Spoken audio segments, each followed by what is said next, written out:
Hello everyone, आप सभी का हमारे चैनल पे स्वागत है बच्चों।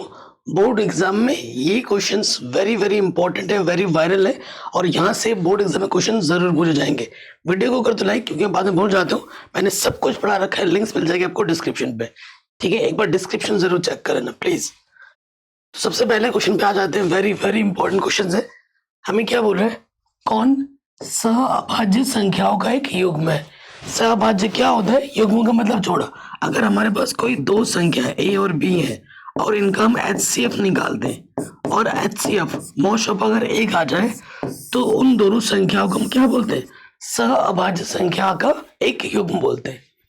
तो देखो, अगर हम इसका निकालें, देखो सात से कट जाएगा, 7 × 21, 7 × 7, 31 × 31, 31 × 93, 5 × 5, 5 × 15।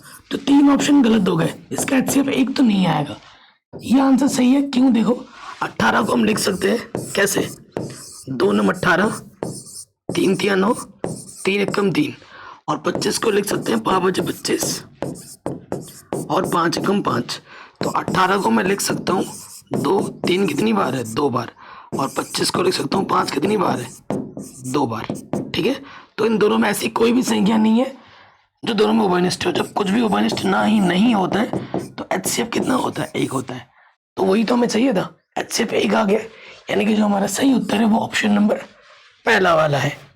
आगे बढ़ते हैं, कह रहे 144 के अभाज्य गुणनखंड में अभाज्य गुणनखंड की घातों का योगफल कितना होगा। तो 144 का गुणनखंड करते हैं हम, 144 करो, 2 × 7 = 14, 2 × 2 = 4, 2 × 3 = 6, 2 × 4 = 12, 2 × 1 = 2, 2 × 8 = 16, 2 × 9 = 18, 3 × 3 = 9, 3 × 1 = 3। सो देखो भाई, अभाज्य गुणनखंड किया हमने 144 का। 2 कितनी बार है, 1 2 3 4 बार है, 2 4 बार है, 3 2 बार है। घातों का योगफल कितना हो जाएगा, 4 और 2 को जोड़ोगे 6 आ जाएगा। तो आपका जो उत्तर सही होगा वो कितना होगा, 6 सही होगा, ठीक है। सारे क्वेश्चन बोर्ड एग्जाम में पूछे गए प्रश्न है। अगला प्रश्न है, इन दोनों का हल क्या होगा। देखो भाई, 2x + 3y = 18 है, ठीक है। तो मैं पहला ऑप्शन देखता हूँ, बिना इनको हल किए भी आंसर निकाल सकते हो। x की जगह पे 6 रख दिया और y की जगह पे 2 रख दिया, ठीक है। 6 दूनी 12 और 3 दूनी 6। बाएं पक्ष को हल किया, दाएं पक्ष आ गया, ये संतुष्ट कर रहा है, तो ऑप्शन नंबर पहला वाला ही हमारा हल हो जाएगा।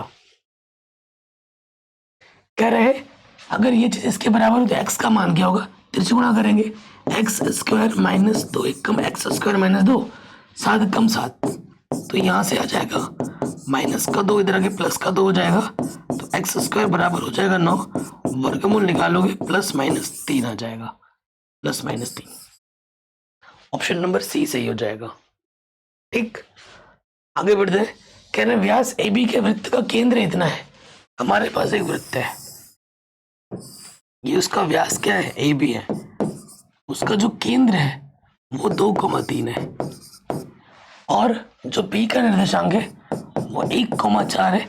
तो A का निर्देशांक क्या होगा, A का निर्देशांक मान लीजिए कि वो x, y होगा। आपको पता है भाई, ये जो मध्य बिंदु है ये हमारा क्या है, मध्य बिंदु है। मध्य बिंदु का जो सूत्र होता है वो क्या होता है, x1 + x2 बट्टे में 2, y1 + y2 बट्टे में 2, ये सूत्र होता है। सो देखो भाई, ये x1 है, ये y1 है, ये x2 है, ये y2 है, और ये x के जगह पर है, ये y के जगह पर है, मध्य बिंदु। सूत्र में रखो, x1 कितना है, x, और x2 है हमारा 1 बट्टे में 2, y1 की जगह y, y2 हमारा 4 बट्टे में 2। सो ये वाला इसके बराबर होगा, निर्देशांक बराबर होने पर, बिंदु बराबर होने पर निर्देशांक आपस में बराबर हो जाते हैं, और ये वाला इसके बराबर होगा।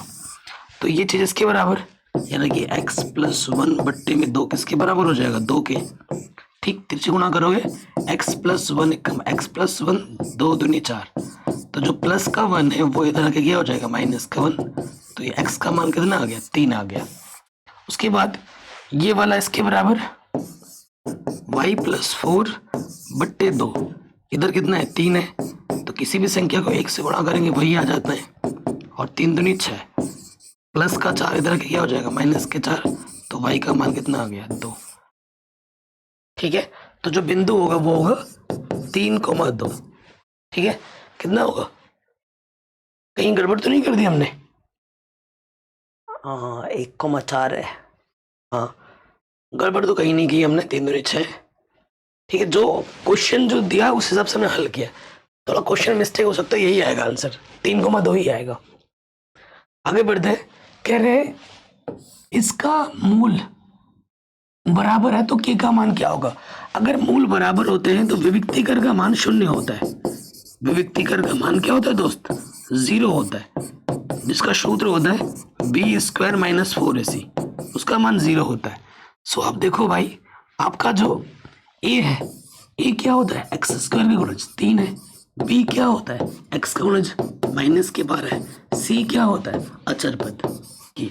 ये मान यहाँ पे रख दो, बी का मान है माइनस के 12, वर्ग कर दो 4, ए का मान है 3, सी का मान है के। ठीक है, माइनस 12 का वर्ग क्या होता है 144, 4 तिया 12, माइनस के 12 इधर के प्लस के 12, 12 इधर गुणे में इधर के पट्टे में आ जाएगा, 12 एक कम 12, 12 दूनी, देखो 12 एक कम 12, 12 दूनी 24। तो के का मान कितना आ जाएगा, 12 आ जाएगा। ऑप्शन नंबर जो पहला वाला है वो बिल्कुल सही हो जाएगा।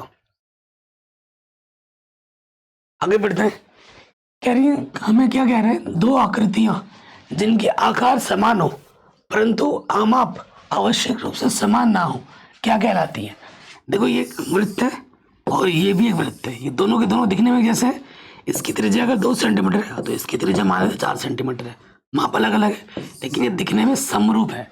तो क्या कहलाती है, समरूप आकृतियां कहलाती हैं। क्या कहलाती हैं, समरूप आकृतियां, दिखने में एक जैसे हैं बस। अगर tan थीटा का मान 8/15 हो तो cosec थीटा का मान क्या होता है। सो आप जानते हैं tan थीटा हमारे पास है 8 तो cot थीटा का मान क्या हो जाएगा, उल्टा होता है tan का 15/8। हमें क्या निकालना है, cosec थीटा। आप जानते हैं 1 प्लस कॉट स्क्वायर थीटा क्या होता है, cosec स्क्वायर थीटा होता है। तो अंडर रूट लगा दो, 1 प्लस कॉट स्क्वायर थीटा, यहाँ से आ जाएगा cosec थीटा। ठीक, मान यहाँ रख दो, अंडर रूट में कॉट थीटा का मान क्या है 5/15/8 स्क्वायर है, स्क्वायर लगा दो, हल करो इसको, 15 का वर्ग 225 बट्टे में 64, इसका बट्टे में कुछ नहीं तो एक, आगे हल करते हैं, 900 आ जाएगा 64, 64 एकम 64, ये 225, आगे और हल करते हैं तो ये आ जाएगा 289 बट्टे में आ जाएगा 64, वर्गमूल निकालोगे 17 और 8 8 64, आंसर आ जाएगा 17/8। ठीक है, आंसर कितना आ जाएगा 17/8। ऑप्शन नंबर हमारा ये जो पहला वाला है बिल्कुल सही हो जाएगा।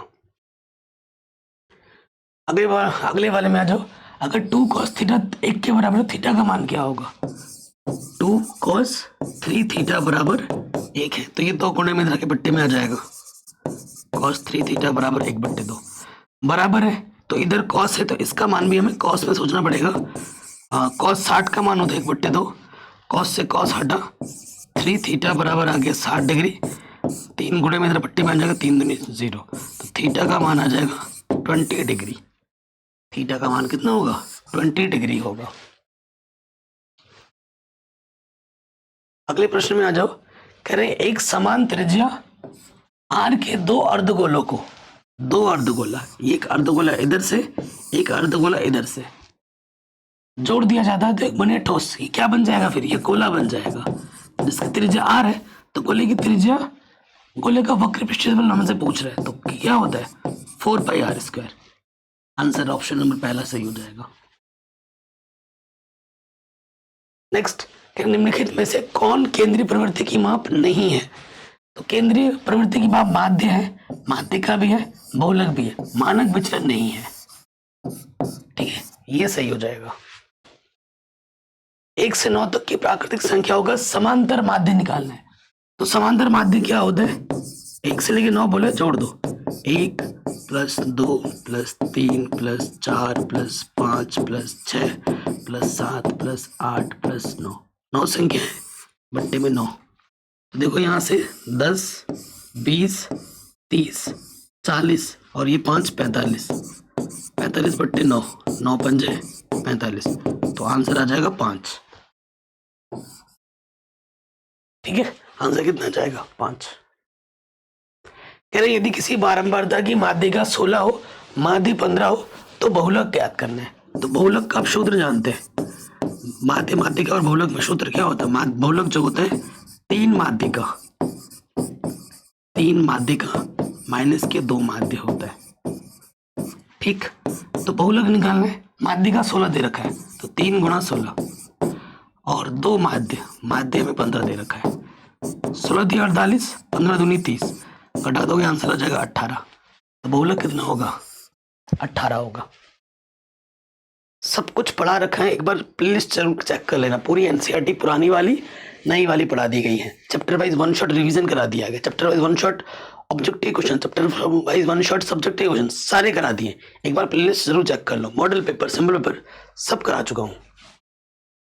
कह रहे प्रथम 10 प्राकृतिक संख्याओं की माध्यिका क्या होगी? अब जब भी माध्यिका निकालोगे ना, आपको क्या करना है? आरोही क्रम में रखना है। आरोही क्रम में रखो, अगर आंकड़े दिए हैं तो आरोही क्रम में रखना पड़ेगा। तो आरोही क्रम में रखो 1, 2, 3, 4, 5, 6, 7, 8, 9, 10। कुछ मिस तो नहीं है? ठीक है, तो देखो के 2 केस होते हैं, एक तो सम का होता है जो कि हमारे पास है, और एक होता है विषम का। ठीक है, सम के केस में क्या होता है? बीच में 2 पद आएंगे, इधर उतने इधर इतने। देखो इधर 4 ले लो, इधर 4 ले लो, तो बीच में 2 पद बच जाएगा। उन 2 पदों को क्या करना है? जोड़ देना और आधा कर देना है। तो 11/2 यानी कि 5.5। ठीक है, इस प्रश्न का आंसर क्या होगा? 5.5, ऑप्शन नंबर डी। अगर सपोज करो यहाँ 10 की जगह 11 हो जाता, मान लेते हैं 11 हो गया, विषम का केस हो गया। तो विषम में क्या होता है? बीच में 1 पद आता है, 2 नहीं। तो विषम में क्या हो जाएगा? इधर 5, इधर 5, इधर 5। तो विषम के केस में हमारा फिर माध्यिका क्या हो जाएगा? सिर्फ 6 हो जाएगा। ठीक है, दोनों केस मैंने बता दिया आपको। कह रहे हैं x और x माइनस y की बीच की दूरी याद करो। ये x1 है, ये y1, ये x2, ये y2। ठीक है, सो देखो भाई सूत्र आपको पता है, x1 माइनस प्लस हो जाएगा x2 का वर्ग, y1 माइनस के y2। ठीक है, ये भी माइनस का ही होगा, माइनस प्लस, ये हो जाएगा। सूत्र पता है x1 माइनस x2 का वर्ग प्लस y1 माइनस y2 का वर्ग। तो x और x कितना होगा? 2x का वर्ग, और ये हो गया 2y का वर्ग। आगे हल कर लेते हैं थोड़ा सा। 2 का वर्ग 4x², और ये आ जाएगा 4y²। ठीक, सो 4 हमारा क्या है? ओबेनिस्ट है। यहाँ अंदर आ गया x² प्लस y²। 4 का वर्गमूल 2 होता है, अंदर में है x² प्लस y²। तो ये ऑप्शन नंबर सी हमारा सही हो जाएगा। ठीक, दी गई संख्याओं में अभाज्य संख्या कौन सी होगी? 0 ना तो भाज्य होती है ना अभाज्य होती है, गलत। 1 भी ना तो भाज्य ना अभाज्य। 8 2 से घटेगा, 4 से घटेगा, है ना। जो संख्या किसी से विभाजित हो जाए वो भाज्य कहलाती है। 2 सिर्फ खुद से ही घटेगा और 1 से घटेगा, तो ये हमारी क्या है? अभाज्य संख्या। कह रहे हैं अगर साइन a प्लस बी √3/2 हो, कॉस a माइनस बी इतना हो, तो a और b के मान क्रमशः क्या होंगे? तो देखो भाई, साइन a प्लस बी हमारा है √3/2। ठीक, इधर साइन है, इसका मान में साइन में सोचो, साइन 60 का मान होता है √3/2, साइन से साइन कटा, a प्लस बी हमारा 60 डिग्री आ गया, पहला समीकरण। दूसरा हमारा दे रखा है कॉस a माइनस बी, कितना दे रखा है? √3/2। तो इधर कॉस से बराबर है, इसका मान भी कॉस में सोचो, कॉस 30 का मान होता है √3/2, कॉस से कॉस हटा, तो a माइनस बी कितना आ गया? 30, दूसरा समीकरण। अब इनको हल कर लो। a प्लस बी हमारा 60 है और a माइनस बी हमारा 30 है, जोड़ेंगे कटा, 2a हमारा आ जाएगा 90, भाग दे दोगे आ जाएगा 45, a का मान। a हमारा 45 हो जाएगा और b हमारा 15 हो जाएगा। ठीक है, a प्लस बी हमारा 60 है ना, ए का मान 45 रख दो और बी हमारा 60 है, तो प्लस के 45 इधर आके माइनस के 45 हो जाएगा, तो बी का मान आपका आ जाएगा 15 डिग्री। तो 45 होगा और फिर 15 होगा, 45 को 15, ऑप्शन नंबर ए। ठीक, ये सही हो जाएगा। आगे बढ़ो, इसका मान बताना है, एनसीईआरटी का वर्षन है। 33 का मान होता है 1/10√3, वर्ग है तो वर्ग लगा दो। ठीक, फिर क्या है, वही चीज है, बस प्लस का चिन्ह है। 1 का वर्ग 1, √3 का वर्ग सिर्फ 3।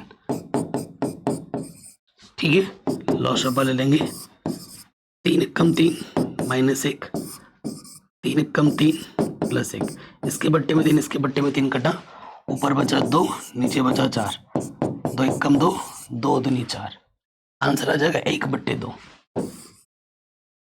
ऑप्शन नंबर बी हमारा सही हो जाएगा। कह रहे हैं यदि समीकरण का एक मूल 6 है तो k का मान क्या होगा। समीकरण का मूल समीकरण को संतुष्ट करता है। मूल मतलब x बराबर 6 दे रखा है, ठीक है, x बराबर 6 दे रखा है, यहाँ रख देना है, जहां x दिख रहा है 6 रखो।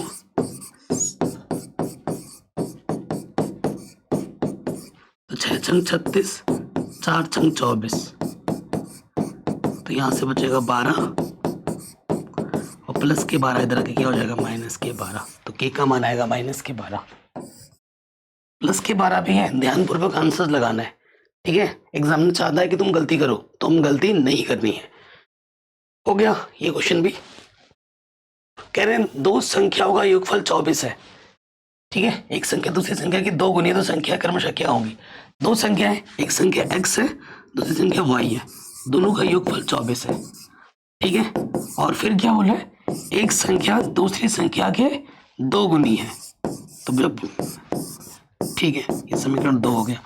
x का मान यहाँ रख दो, x का मान रख देंगे तो 2y + y 24, तो ये 3y हो जाएगा 24 के 3 8 24, ठीक है।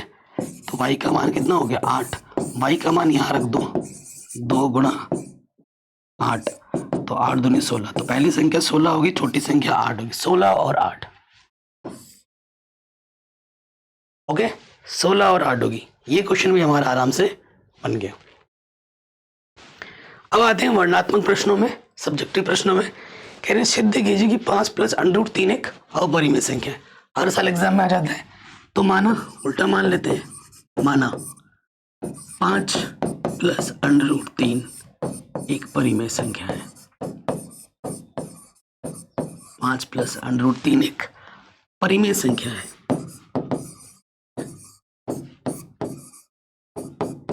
ठीक है, ये हो गया। अब 5 + √3 एक परिमेय संख्या है, तो आप जानते हैं हर एक परिमेय संख्या को p/q के रूप में लिख सकते हैं, जहां पर q का मान कभी 0 नहीं होगा। p और q हमारे क्या होते हैं, पूर्णांक होते हैं, ठीक। ये और एक चीज और लिखनी है कि p और q का जो HCF होता है, बच्चे ये मिस्टेक करते हैं, ये नहीं लिखते हैं, उसका मान 1 होता है। ये लिखना बहुत जरूरी है, नहीं तो नंबर कटेंगे, ठीक है। अब हमारा लॉजिक क्या है कि अंडर रूट को एक तरफ रखो, बाकी सबको दूसरी तरफ। सो यहाँ देखिए भाई, ठीक है जी, ये प्लस का 5 इधर के क्या हो जाएगा, -5। और आप जानते हैं, क्या जानते हो कि परिमेय से परिमेय घटाओगे तो परिमेय आता है ना। सो देखो हम जान लिखेंगे यहाँ बच्चों की p/q - 5 एक परिमेय संख्या है। ये क्या है, एक परिमेय संख्या है, तथा हम जानते हैं कि, क्या जानते हो तुम, √3 एक अपरिमेय संख्या है। √3 एक अपरिमेय संख्या है। तो क्या परिमेय संख्या और अपरिमेय संख्या बराबर हो सकती है? बिल्कुल नहीं। इसलिए ये जो √3 और इसके बराबर हम बोल रहे हैं, ये कभी बराबर नहीं हो सकती, ठीक है। अतः हमारी अवधारणा क्या है, गलत है। अतः हमारी अवधारणा गलत है, इसलिए 5 + √3 एक क्या होगी, एक अपरिमेय संख्या होगी।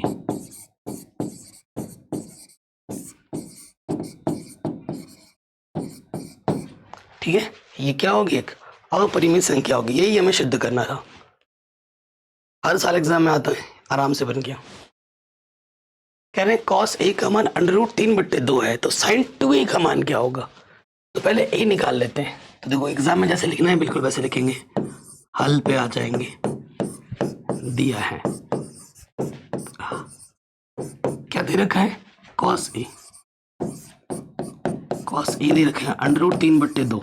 ठीक, इधर देखो बराबर है ना, इधर cos है, इसका मान भी cos में सोचना पड़ेगा। cos 30 का मान होता है, कितना होता है? √3/2। तो cos से cos हटा, ए का मान आ जाएगा 30 डिग्री।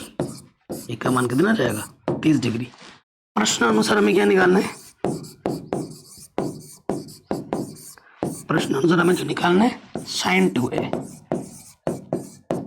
तो sin 2a का मान कितना है? 30 डिग्री। तो ये आ जाएगा sin 60, और sin 60 का मान होता है √3/2। ठीक है, √3/2। कह रहे सिद्ध कीजिए बेलन के आयतन का 2 गुना उसके वक्र पृष्ठ और आधार की त्रिज्या के गुणनफल के बराबर होता है। सो देखो हमारे पास एक बेलन है, ये बेलन है। हम बोल देंगे कि बेलन की त्रिज्या क्या है? r है, और बेलन की ऊंचाई क्या है? h है। तो यहां लिख देंगे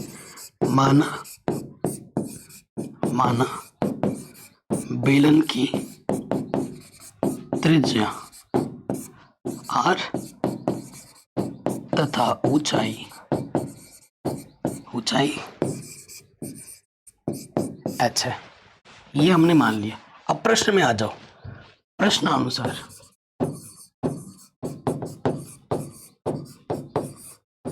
प्रश्न में क्या बोला गया है कि आधार की त्रिज्या, उसके वक्र पृष्ठ और आधार की त्रिज्या। देखो वक्र पृष्ठ क्या होता है? बेलन का वक्र पृष्ठ।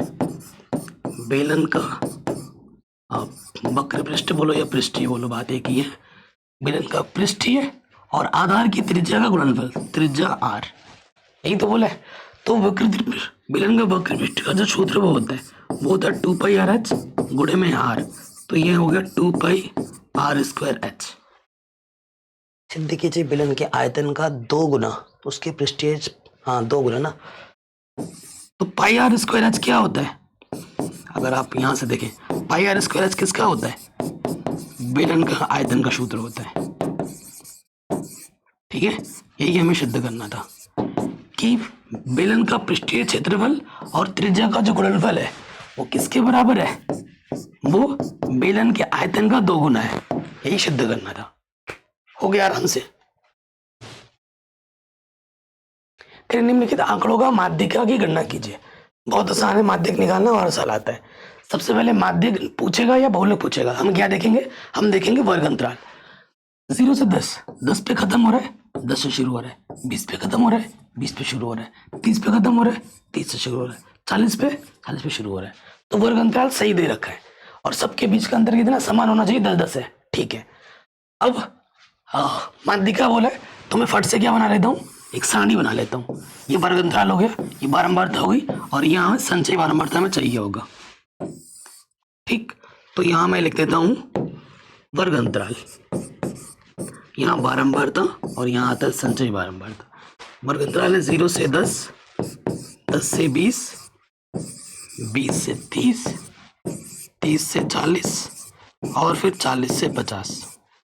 ठीक है, कोई दिक्कत नहीं। और यहाँ पर हम कुल लिख देंगे। कुल बारंबारता है 2, 8, 30, 15 और है 5। तो देखो इनको जोड़ना भी चाहिए होगा, हमें जोड़ लेते हैं। हाँ, जोड़ में क्या है? देखो ये 2 8 10 30, देखो 10 और 30 40, और ये 20, ये हो जाएगा 60। इस कुल योगफल, f के कुल योगफल को हम n कहते हैं। संचयी बारंबारता पहला वाला वैसे का वैसे, 2 में 8 जोड़ेंगे 10, 10 में 30 जोड़ोगे 40, 40 में 15 जोड़ोगे 55, और 55 में 5 जोड़ोगे 60। यहाँ जितना होता है यहाँ पे भी उतना ही होना चाहिए। बिल्कुल सही बात है। अब आपको क्या करना है, n बट्टे 2 देखना है, n बट्टा 2, n कितना है 60, 60 बट्टा 2 यानी कि 30, 30 से ज्यादा ढूंढना है, जस्ट 30 से ज्यादा कहाँ, CF में, ठीक है, 30 से जस्ट ज्यादा ढूंढना है।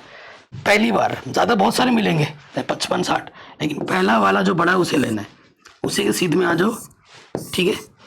आगे तो जहां हमने ढूंढा था उसके जस्ट ऊपर वाला ये होता है CF, ये क्या होता है CF, ये होता है F के कॉलम में, और ये जो होता है हमारा ये होता है माध्यक वर्ग, ठीक है। हमारे पास माध्यक वर्ग, माध्यक वर्ग क्या है हमारे पास 20 से 30, 20 से 30, इसलिए माध्यक वर्ग की निम्न सीमा L कितना है 20 है, H कितना है हमारे पास 30 है, ठीक है। अब हमें जो निकालना है माध्यक निकालना है, सूत्र पे आ जाते हैं, इसलिए माध्यक, माध्यक या माध्यिका जो भी बोले, ठीक है। माध्यक का सूत्र होता है L प्लस N बट्टे 2 माइनस CF गुणा H बट्टे में F। ओके, अब हम मान रखेंगे L का मान हमारे पास है 20, N बट्टा 2 हमें मिला था 30, CF हमें मिला है 10 और H भी हमारे पास है 10 और F हमारे पास है 30। तो 10 3 30 तो 20, 30 में से 10 घटाएंगे 20, बट्टी में 3 भाग दोगे और 3 छंग 18, 3 छंग 18, 3 छंग 18 चलता रहेगा। तो 20 में हम जोड़ देंगे 6.66, तो आंसर आ जाएगा 26.66, ठीक है। तो ये हमें हमारा माध्यक बड़े आराम से मिल गया। कहीं पे भी डाउट हो, दिक्कत हो, प्रश्न हो, या वीडियो को एक बार दोबारा देखें। अगला प्रश्न है, उस बिंदु के निर्देशांक ज्ञात कीजिए जो बिंदु 1,7 और 4,-3 को मिलाने वाले खंड को 2:3 में व्यक्त करता है, ठीक है। बहुत ही शानदार क्वेश्चन है। हमारे पास एक रेखाखंड है, ठीक है। मान लेते हैं इसके जो पहला बिंदु में दे रखा है 1,7 दे रखा है, और जो दूसरा बिंदु में दे रखा है वो है 4,-3, ठीक है। यहाँ कहीं पर एक बिंदु है P जिसके निर्देशांक हम मान लेते हैं x, y। ये जो बिंदु P है ना, इस रेखाखंड को 2:3 में व्यक्त करता है, ठीक है। तो भाई इसको हम M1 बोल दें, इसको हम M2 बोलते हैं। ये x1 है, ये y1, ये x2 है, ये y2 है। ये हमें निकालना है, तो यहां लिख देंगे विभाजन सूत्र से, विभाजन सूत्र से। तो विभाजन सूत्र से भाई x का सूत्र, x निर्देशांक का क्या होता है M1 x2 plus M2 x1 बट्टे में M1 प्लस M2, ये होता है। तो मान रखो M1 का मान 2 है, x2 का मान 4 है, M2 का मान 3 है और x1 का मान 1 है, बट्टे में 2 + 3। हल करो इसको, 4 दूनी 8, 3 बट्टे 5, तो 8 और 3 11 बट्टे 5। तो x निर्देशांक हमें मिल गया 11 बट्टे 5। अब हमें y निकालना है। तो y का जो सूत्र होता है वो होता है M1 y2 plus M2 y1 बट्टे में M1 प्लस M2, ठीक है जी, ये होता है। अब हम मान रखेंगे M1 का मान 2, y2 का मान -3, M2 का मान 3 और y1 का मान 7 बट्टे में M1 प्लस M2। 2 3 6, 7 3 21 बट्टे में 5, ठीक है। तो इसको 21 में से 6 घटाएंगे कितना आ जाएगा 15 बट्टे 5, 5 3 15। तो y निर्देशांक कितना आ जाएगा 3, अर्थात वो बिंदु कितना होगा, वो होगा 11 बट्टे 5,3। ये हमें हमारा विभाजन बिंदु आराम से मिल जाएगा। सिद्ध कीजिए कि √2 एक अपरिमेय संख्या है। आई थिंक मैं इसको कराऊंगा तो आप लोग बोर हो जाओगे, क्योंकि कई बार वीडियो में मैंने ऑलरेडी करा रखा है। अगर आपको नहीं आता है, कल के मॉडल पेपर भी मैंने कराया था और हर साल एग्जाम में आता ही आता है। अगर नहीं आ रहा है तो प्रश्नावली 1.3 पुराने वीडियो से या नई एनसीईआरटी वाली बुक में प्रश्नावली 1.2 है, देख लीजिएगा। आशा करता हूँ आपको आता ही होगा, नहीं आता तो रट डालो प्रोसेस, क्योंकि बोर्ड एग्जाम में हर साल आता है। कल भी मैंने कराया था उस वाले वीडियो √5 हो, 2 हो, 3 हो, 7 हो, तरीका वही है, बस नंबर बदलेगा, लेकिन सारा कुछ लिखना जाना है, बिल्कुल वैसा का वैसा होगा। तो ये मैंने करा रखा है, आता होगा आपको, कमेंट करके बता देना कि आता है या नहीं आता है।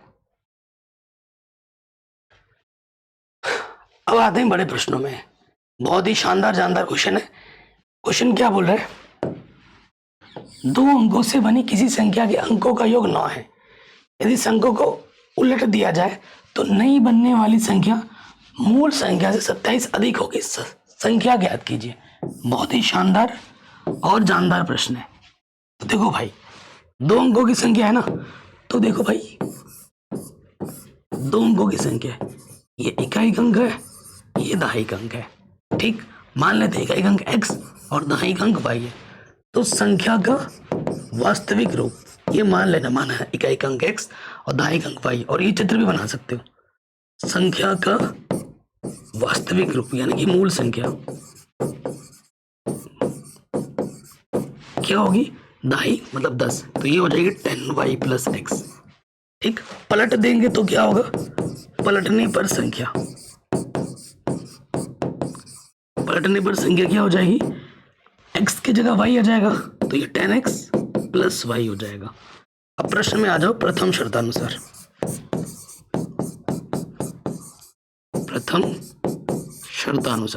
प्रथम शर्त में ये बोला है कि इन दोनों अंकों को अगर जोड़ दे तो संख्या का अंकों का योगफल 9 है। ठीक है, यानी कि x और y को अगर मैं जोड़ूं तो संख्या का योगफल 9 है। तो ये हमें पहला समीकरण मिल गया। फिर आ जाओ द्वितीय शर्तानुसार।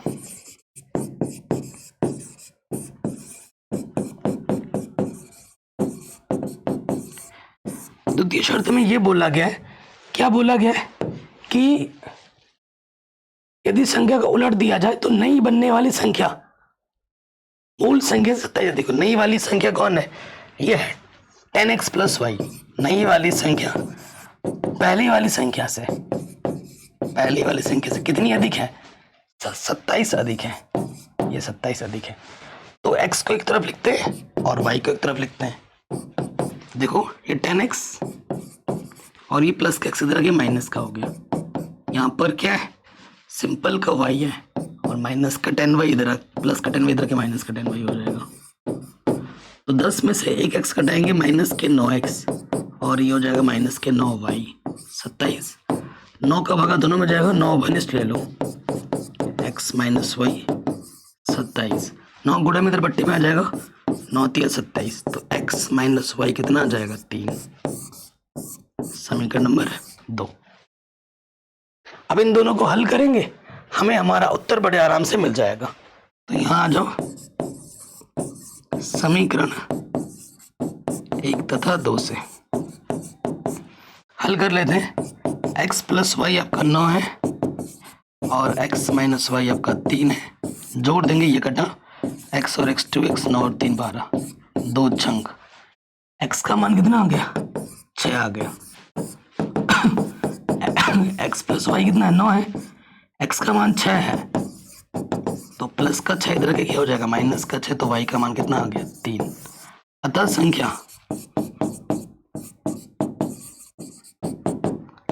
क्या हो जाएगी, आपने क्या माना था, इसको x इसको y, तो x आपका कितना है, 6 है, और y आपका कितना है, 36।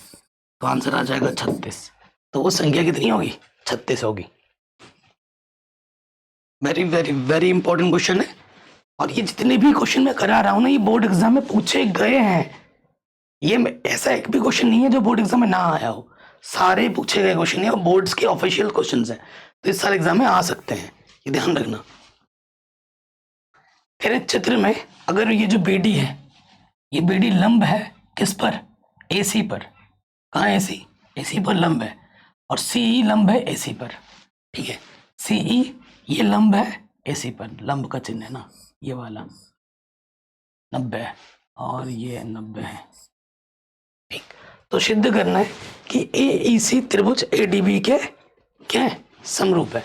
अच्छा, तो एग्जाम में कैसे लिखना है, देखो पहले दिया है हमें, क्या दे रखा है कि जो BD है वो लंब है AC पर, और CE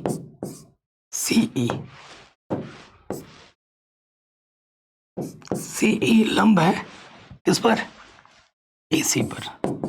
ठीक है, सिद्ध क्या करना है, लेकिन इसका तरीका भी मालूम होना चाहिए ना।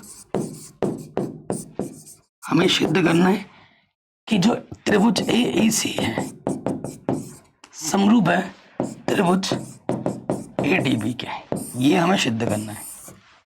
अच्छा, तो यहां लिखेंगे त्रिभुज ए ई सी तथा ए डी बी में, देखो भाई ए ई सी और ए डी बी, तो यहां पर ये वाला 90 है और ये वाला 90 है। कोण ई और कोण डी दोनों के दोनों बराबर है क्योंकि दोनों के दोनों 90 अंश के हैं। उसके साथ साथ तुम जब ए सी ई में आओगे या ए डी बी में आओगे, दोनों स्थिति में तुम्हें ये वाला कोण मिलेगा ही मिलेगा। कोण ए बराबर किसके है, कोण ए के। क्यों बराबर है, क्योंकि ये उभयनिष्ठ कोण है। दो त्रिभुज में दो संगत कोण आपने बराबर दिखा दिए, समान दिखा दिए, तीसरा ऑटोमेटिकली बराबर हो जाता है। दो दिखाने जरूरी है, अतः एंगल क्राइटेरिया से ये जो त्रिभुज ए ई सी है वो समरूप हो जाएगा त्रिभुज ए डी बी के। यही हमें सिद्ध करना था, ठीक है, यही हमें सिद्ध करना था। आराम से बन गया, कोई दिक्कत नहीं। करें बारंबार सारणी से समांतर माध्य ज्ञात कीजिए। किसी भी विधि का उल्लेख नहीं किया गया है, जो विधि आपको अच्छी लगती है वो विधि लगा सकते हो। अगर बोल दे भाई इस विधि से करो तो आपको उसी विधि से ही करना पड़ेगा, किसी और विधि से करोगे तो नंबर नहीं मिलेंगे, ये ध्यान रखना। माध्य निकालना है तो हम माध्य निकालने के लिए टेबल बनाते, पहले सारणी बनाते हैं, ठीक। सबसे पहले यहाँ लिखेंगे वर्ग अंतराल, फिर हमारी बारंबारता, फिर हमें वर्ग चिन्ह x निकालना पड़ेगा। पहले वर्ग अंतराल क्या दे रखा है, 0 से 10। इसमें हमें वर्ग अंतराल यहाँ पे खत्म हो वहां शुरू हो इसकी जरूरत नहीं पड़ती माध्य में, जरूरत सिर्फ माध्यक और बहुलक निकालने में पड़ती है। 0 से 10, 10 से 20, 20 से 30, 30 से 40 और 40 से 50। बारंबारता भी छोटी है, 5, 12, 25, 10। और सबसे आसान विधि कौन सी हमारी, प्रत्यक्ष विधि। x कैसे निकाल दे, इन दोनों को जोड़ोगे आधा कर दोगे, 0 और 10, 10 10 का आधा 5, सब में अंतर समान है, 10 10 का जोड़ते जाओ, 15, 10 में 25, 35, 45। अब हमें गुणा करना है, 10 है 5 है 25 fx का कॉलम, 12 12 पंजे 60, हासिल लगा 6, 12 कम 12 और 6 18, ठीक हो गया, ओके। 25 गुणा 25 625 होता है और ये हो जाएगा 350, 3 2 5 और 8 पंजे 40, हासिल लगा 4, 4 8 32 और 4 36, ठीक है। सिग्मा एफ चाहिए 5 और 5 10 का 0, हासिल लगा 1, 10 12 और 5 17 और 6 17 और 6 23 और 1 24, हासिल लगा 2। देखो ये कितना हो गया, 6 6 12 13 13 और 2 15, ये आ गया सिग्मा एफ एक्स। हमें सिग्मा एफ भी चाहिए होता है, सिग्मा एफ निकालो। सो देखो भाई यहाँ से कितना आ जाएगा, 12 और 8 20, ठीक है, 20 और ये 30 50 और ये 30 10 60 हो जाएगा। तो हमें माध्य निकालना है प्रत्यक्ष विधि से, विधि का नाम जरूर लिख देना, प्रत्यक्ष विधि, ठीक। प्रत्यक्ष विधि हम निकाल रहे माध्य, जिसका सूत्र होता है सिग्मा एफ एक्स बट्टे सिग्मा एफ। तो सिग्मा एफ एक्स कितना मिला है, 1540, ठीक। और ये 0 से 0 कटा, भाग दे दोगे, 6 दूनी 12, 3 बचा, 6 पंजे 30, ठीक है, 4 40 हो गया, 6 छंग 36, ठीक है, 6 छंग 36, 4 बजेगा, फिर 6 छंग 36 चलता रहेगा, तो आंसर आ जाएगा 25.66, ठीक है जी। ये हमें हमारा उत्तर बड़े आराम से मिल जाएगा। कह रहे हैं निम्नलिखित आंकड़ों का बहुलक की गणना करो। अच्छा, बहुलक ही बारंबार देखो, बहुलक का सबसे मेन पार्ट है बहुलक का सूत्र याद होना। बहुलक का सूत्र क्या होता है? L plus F1 minus F0 गुणा H बट्टे में आता है 2F1 माइनस F0 माइनस के F2। ये सूत्र होता है बहुलक का। इसको जिसको याद है तो वो बहुलक आराम से निकाल देगा। बहुलक पे मेन चीज क्या देखते हैं? वर्ग अंतराल। 3 पे खत्म हो रहा है 3 से शुरू हो रहा है, 5 पे खत्म हो रहा है 5 से शुरू हो रहा है, 7 पे खत्म हो रहा है 7 से शुरू हो रहा है। सही है। तो अब हमें क्या करना है? सबसे बड़ी बारंबारता देखनी है। सबसे बड़ी बारंबारता कितनी है? ये, इसको हम F1 के बाद वाले को F2 और इससे पहले वाले को F0। ठीक है, ये हम कहते हैं। और F1 के ऊपर वाले को, ये हमारा क्या है? बहुलक वर्ग है। तो यहां लिखेंगे चूंकि बहुलक वर्ग कितना है? 3 से 5, इसलिए बहुलक वर्ग की निम्न सीमा कितनी है? 3। H कितने का अंतर है इनमें? 2 का अंतर है। सारा मान यहां रखो।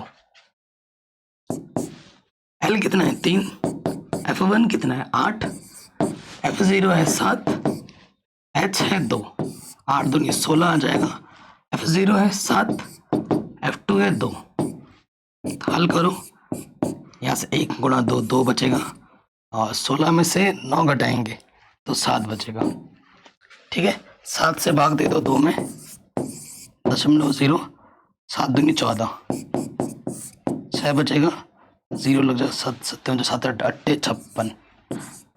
ठीक है, 7 8 56, दशमलव के 2 स्थान तक ले लिया तो ये आ जाएगा 3 प्लस में पॉइंट का 28, तो बहुलक आ जाएगा 3.28। ठीक, 3.28।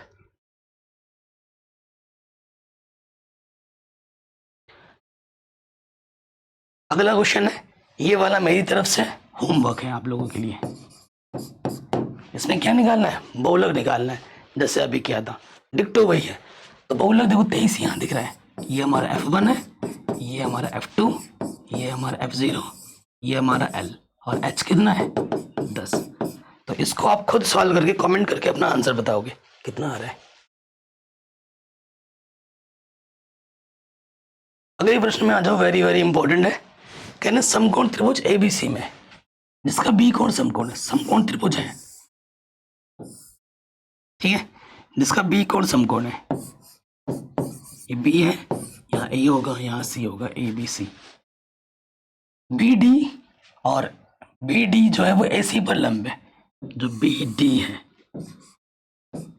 वो AC पर लंब है।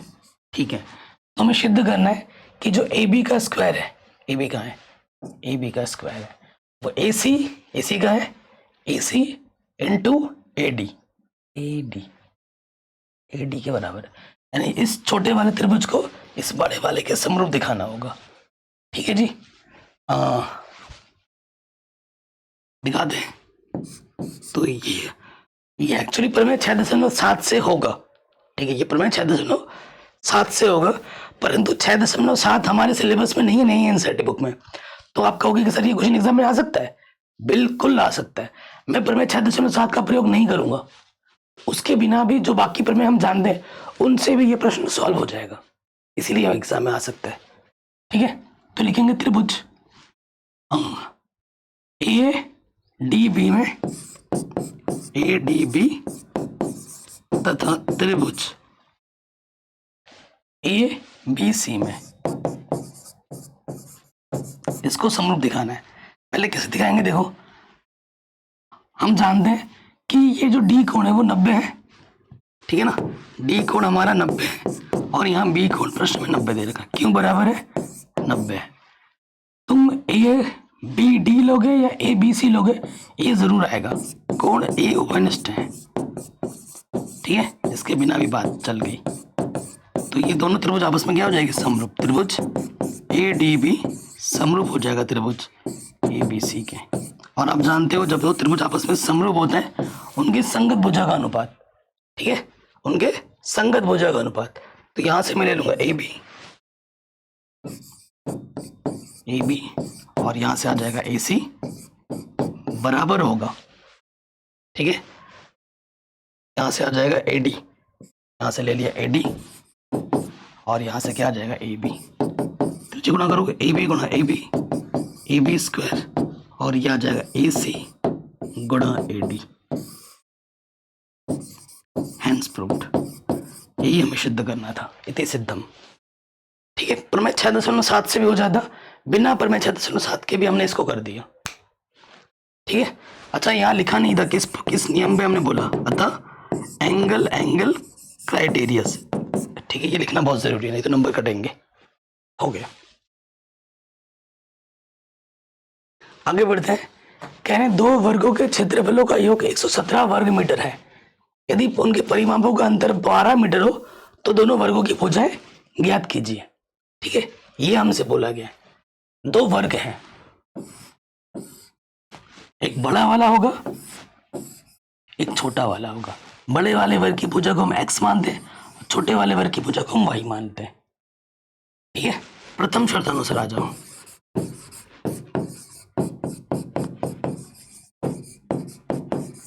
प्रथम शर्त में क्या बोले, दोनों वर्गों के क्षेत्रफलों का योग, बड़े वाले का वर्ग प्लस छोटे वाले वर्ग का योग 117 है, ठीक है। उसके बाद आ जाओ द्वितीय शर्तानुसार।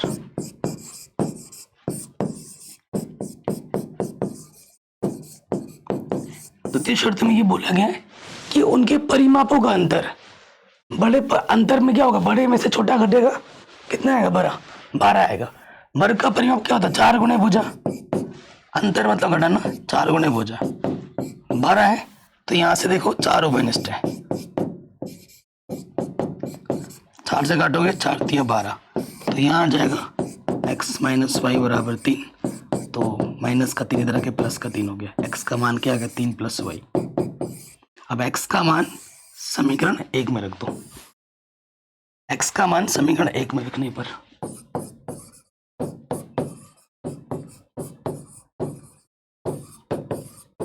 ठीक है, यहां पे रख दो समीकरण 1 में, यहां पर तो रखेंगे तो ये हो जाएगा 3 प्लस वाई का स्क्वायर प्लस ऑलरेडी क्या है वाई स्क्वायर, और इधर क्या है 117। खोल दो इसको, खोलेंगे तो a का वर्ग b का वर्ग 2ab प्लस का 117 इधर के माइनस का हो गया, उधर कुछ नहीं तो 0।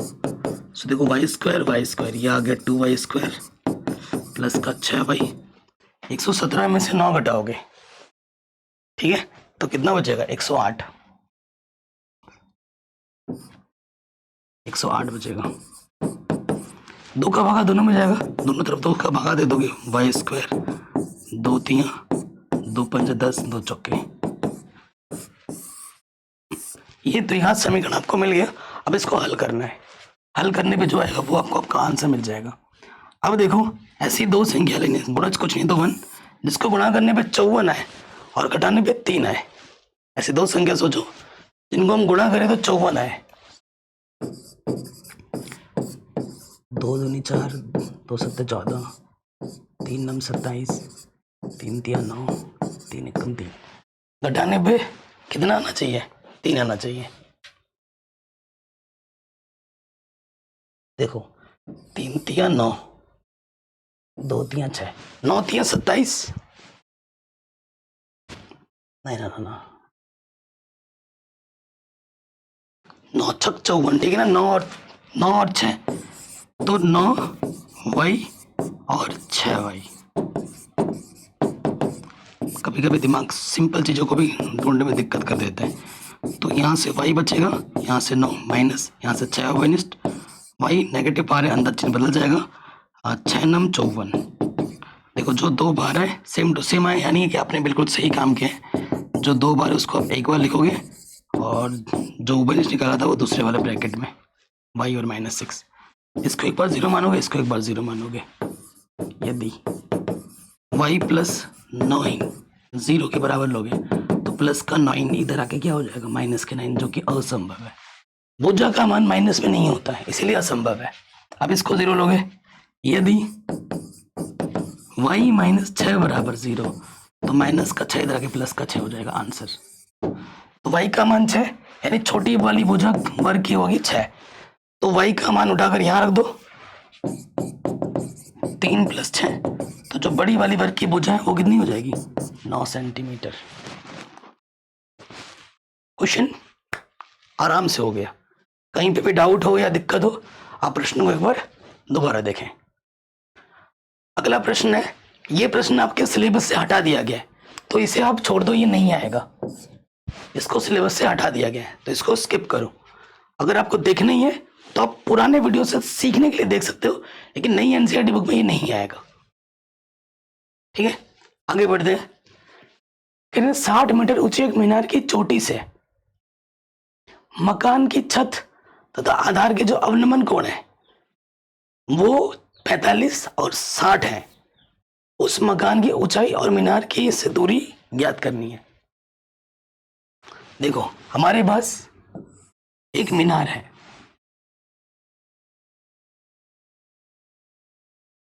ठीक है, ये मीनार है और कह रहे 60 मीटर ऊंची मीनार की चोटी से एक मकान की छत, ये मकान है और ये जमीन पे खड़े हैं। ठीक है, ये मकान में लिख देता हूँ नहीं तो कंफ्यूज हो जाओगे। ये मकान है और ये मीनार है। प्रश्न में बोला गया है कि जो मीनार की चोटी 60 मीटर ऊंची एक मीनार, इस मीनार की जो ऊंचाई है वो 60 मीटर है। 60 मीटर ऊंची एक मीनार की चोटी से एक मकान की छत, ये मकान की छत तथा आधार के जो अवनमन कोण है वो कितने हैं 45 और 60 है। ठीक है, तो अवनमन और में डायरेक्ट संबंध होता है, ये 45 है और ये 60 है। उस मकान की ऊंचाई हम मान लेते हैं h, तो उनके बीच की दूरी मान लेते हैं x, ये हमें ज्ञात करना है। ठीक है, अब आप देखो भाई, अगर इसको h बोला है तो ये टोटल कितना है 60 है, तो यहां से लेकर यहां तक की दूरी क्या हो जाएगी 60 में से आपको h घटा देना है 60 माइनस h। देखो इस दूरी को मैंने h बोला है ना, तो यहां से लेकर यहां तक की दूरी भी h होगी, टोटल 60 है। तो अगर मुझे ये दूरी निकालनी है तो क्या करना होगा, टोटल में से h दूरी को घटा देना है। दो समकोण त्रिभुज बने, उनको हल कीजिए। नाम है इसका A B C D E. पहले वाले समकोण त्रिभुज में आ जाओ। देखो दो समकोण त्रिभुज बनाना, इसको हल करो बस। ए बी सी में, अच्छा ये x है तो यहां से यहां तक भी क्या होगा x होगा। त्रिभुज ए बी सी में ये एक तरीके से दिया हुआ है, ये भी हमें चाहिए होगा। ठीक है, तो हम लिखेंगे ए बी बट्टे बी सी, कोण के सामने वाली भुजा लंब बट्टा आधार क्या होता है tan थीटा, थीटा हमारा है 45, तो ए बी हमारे पास है 60 माइनस h और बी सी हमारे पास x है। tan 45 का मान 1, तिरछे गुणा करेंगे तो 60 माइनस h एकम 60 माइनस x और x Ekam x।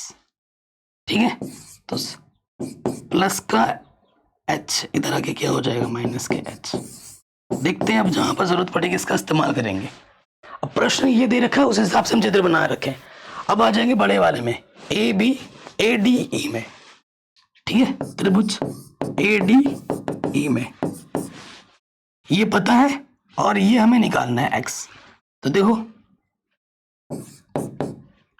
A D बट्टे डी ई, लंब बट्टे आधार क्या होता है tan थीटा, थीटा कितना है हमारे पास 60, ए डी हमारे पास है 60 और डी हमारे पास x, tan 60 का मान √3, इसे गुणा करो 60, ये आ जाएगा x √3 और ये 60, √3 गुणे में इधर के बट्टे में आ जाएगा 60 बट्टे √3, √ का भी नीचे नहीं छोड़ दें, ऊपर नीचे √3 से गुणा कर दो तो x बराबर आ जाएगा 60 √3, √3 गुणा √3 सिर्फ 3, तो x का मान आ जाएगा 20 √3।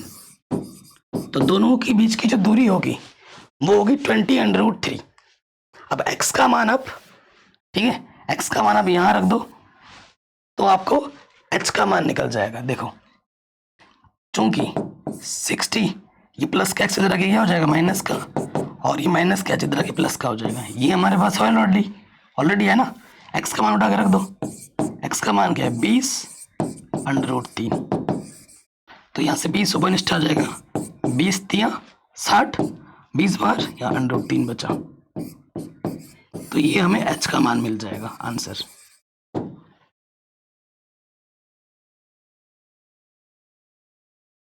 ओके, कहीं पे भी डाउट हो या दिक्कत हो आप प्रश्न को एक बार दोबारा देखें। प्रश्न पढ़ के चित्र बनाना सबसे बड़ा टास्क है, ये सबसे बड़ी चीज है, ठीक है, तभी आपका क्वेश्चन सही बनेगा, नहीं तो नहीं। अगले प्रश्न में आ जाते हैं। देखो इस चैप्टर में से एक प्रश्न बड़े नंबर में आएगा ही आएगा, अथवा एक बहुमंजिल भवन के शिखर से देखने पर 4 मीटर ऊंचे भवन के शिखर और तल के जो अवनमन कोण है 30 और 45 है। ये हमारा बहुमंजिल भवन है और ये हमारा नॉर्मल एक भवन है, ठीक। तो जो छोटा भवन है उसका जो ऊंचाई हमें दे रखी है वो 4 मीटर दे रखी है। कह रहे हैं बहुमंजिल भवन के शिखर से देखने पर, यहां से देखने पर ये जो 4 मीटर भवन है इसके जो शिखर और तल के जो अवनमन कोण है वो कितने हैं 30 और 45 है, ठीक। कितने हैं 30 और 45। यहाँ पर 30 है और यहाँ कितना है 45 है।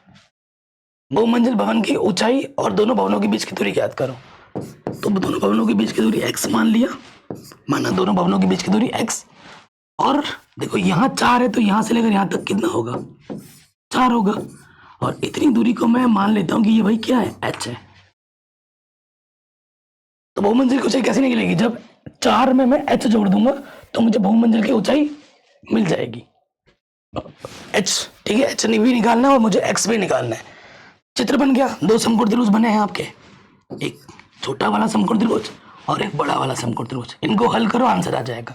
अगर ये x है तो यहां से लेकर यहां तक भी क्या होगा x होगा। तो मान लेना दोनों भवनों के बीच की दूरी x और इतनी दूरी h है। नाम दे दो इसका a b, इस बिंदु का नाम c, ये d और ये e। तो छोटे वाले में आते हैं a d e में, त्रिभुज a d e में। देखो भाई ये निकालना है और ये भी दोनों में उभयनिष्ठ ही लेना पड़ेगा, ठीक है। जो भुजा दोनों में उभयनिष्ठ होती है ना उसको लेना ही पड़ता है, क्योंकि ये x यहाँ पे भी है और x यहाँ पे भी है, दोनों त्रिभुजों में आ रहा है तो इसको भाई लेना ही पड़ेगा। ईडी कोण के सामने वाली भुजा लंब और ये होगी आधार, तो लंब बटे आधार tan थीटा, थीटा का मान कितना है 30, ठीक है। ईडी हमारे पास h और एडी मान हमने क्या माना है x, tan 30 का मान 1/√3, x एकम x और यहाँ आ गया √3h। समीकरण नंबर 1। अब आ जाओगे बड़े वाले समकोण त्रिभुज में, BCE में, त्रिभुज BCE में। BCE में क्या है देखो दोस्त, EC हमें लेना पड़ेगा और BC भी हमें लेना पड़ेगा, क्योंकि ये दोनों में उभयनिष्ठ है और ये हमें निकालना है। तो ये आ जाएगा EC बट्टे में क्या है BC, कोण के सामने वाली भुजा लंब और ये है आधार tan थीटा, थीटा कितना है 45, इसी क्या है h + 4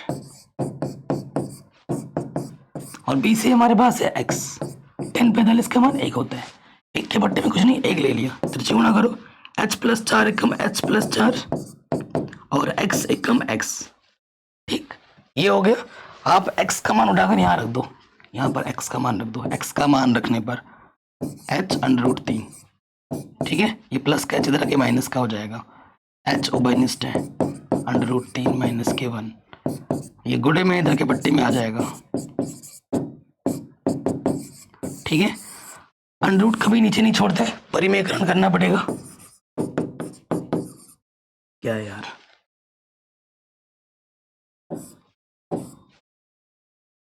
देखो यहाँ पर क्या है 4 के बट्टे पे √3 - 1, विपरीत चिन्ह से ऊपर गुणा करना पड़ता है, माइनस है तो प्लस हो जाएगा √3 + 1।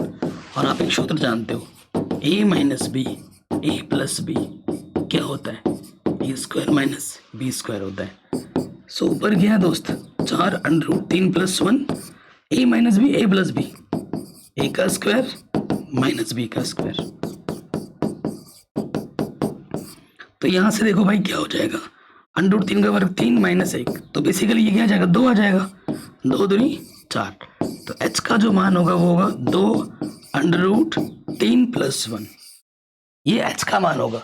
एक मजे की चीज बताऊं, जो ये दूरी होगी ना वही दूरी ये भी होगी, क्योंकि 45 अगर अवनमन कोण या उन्नयन कोण हो तो उस स्थिति में जितनी ऊंचाई होती है उतनी ही छाया होती है। ये आपने पढ़ा होगा, आपने जानते होंगे। h मिल गया, ठीक है, h मिल गया, तो हमें क्या निकालना है, ऊंचाई, ठीक है, मीनार की ऊंचाई। तो वो क्या होगी, h + 4 होगी। h का मान है 2√3 + 1 + 4, गुणा कर दो, 2√3, 2 एकम 2 और ये 4 और 2 6, √2√3, ये आपका आंसर आ गया। ठीक, ये मीनार की ऊंचाई आ गई। वही चीज x का भी मान भी आएगा, ठीक है, वही इसका आएगा। अब हमें h मिल गया था ना यहाँ पर, इस h का मान आप यहाँ रख दो तो आपको मिल जाएगा। देखो रख के, मैं यहाँ रख के दिखाता हूँ। h का मान रखने पर वही आएगा, देखो √3 और यहाँ पर क्या है 2√3 + 1। सो देखो पहले अंदर गुणा कर लेंगे, √3 तो बाहर है, ये 2√3, 2 एकम 2, √3 से गुणा करो, √3 गुणा √3 3 और ये 2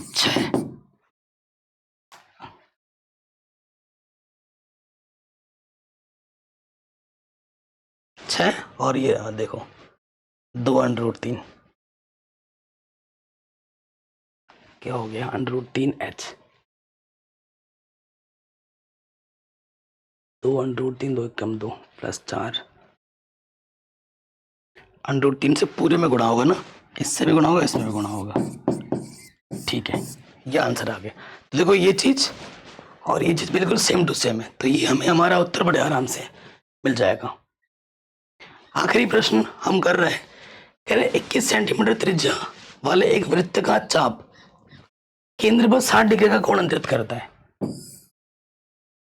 ये हमारे पास केंद्र हम मान लेते हैं 0, 21 सेंटीमीटर त्रिज्या, ठीक है, तो त्रिज्या हमारे पास है 21 सेंटीमीटर, केंद्र पर 60 डिग्री का कोण बनाता है।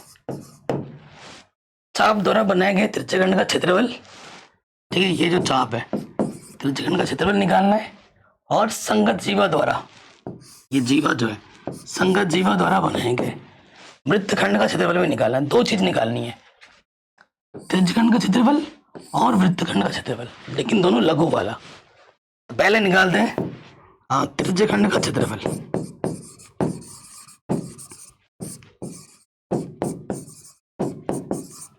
सूत्र होता है θ/360 गुणा πr²। प्रश्न में हमें दिया क्या है, दिया है त्रिज्या r बराबर 21 और कोण बराबर कितना है 60 डिग्री। तो थीटा है 60/360, पाई का मान 22/7 और त्रिज्या हमारी है 21, r² है 21 गुणा 21, 0 0 कटा 6 छंग 36, 7 तिया 21, 3 दूनी 6, 2 से काटो, 2 एकम 2 एकम, ऊपर आ गया 11 गुणा 21, 11 एकम 11, हाथ से लगा 1, 11 दूनी 22 और 1 23, 231 सेंटीमीटर स्क्वायर। ये हमें त्रिज्यखंड का क्षेत्रफल मिल गया। अब हमें क्या निकालना है, लघु वृत्तखंड का क्षेत्रफल। नंबर 2, लघु वृत्तखंड का क्षेत्रफल, इसका सूत्र क्या होता है θ/360 πr² minus 1/2 r² sin theta. ठीक, ये होता है। सो अगर आप ध्यानपूर्वक देखेंगे θ/360 πr², ये अभी हमने निकाला, ये कितना है 231, तो यहाँ डायरेक्ट रख दो 231, यहाँ हल करो, r कितना है 21 गुणा 21 बट्टे में 2, और थीटा हमारे पास है 60, तो साइन 60 का मान रख दो यहाँ पर 21 गुणा 21 441 बट्टे में 2, और साइन 60 का मान होता है √3/2। ठीक है, ये हो गया 231 441 √3, 2 दूनी 4, यहीं पे छोड़ देंगे इतना सेंटीमीटर स्क्वायर। आगे हल इसलिए नहीं करेंगे क्योंकि प्रश्न में बोला नहीं कि √3 का मान इतना रखो या उतना रखो, ठीक है, इसी वजह से इसको यहीं छोड़ देंगे और पूरे नंबर मिलेंगे। तो इस तरीके से बोर्ड एग्जाम में आने वाला जो मॉडल पेपर है, मोस्ट इंपॉर्टेंट क्वेश्चन है, ये सारे प्रश्न बोर्ड एग्जाम में पूछे गए हैं और इस साल भी एग्जाम में आ सकते हैं। वीडियो कैसी लगी आप हमें जरूर बताएं। बाकी मैंने सब कुछ पढ़ा रखा है, लिंक्स मिलेंगे डिस्क्रिप्शन पे। ऐसे अगर आपको डेली वीडियो चाहिए तो प्लीज़ इस वीडियो को ज़्यादा से ज़्यादा शेयर करें और कमेंट करके अपना नाम जरूर बताएं। जय हिंद, मिलते हैं आपसे नए वीडियो में।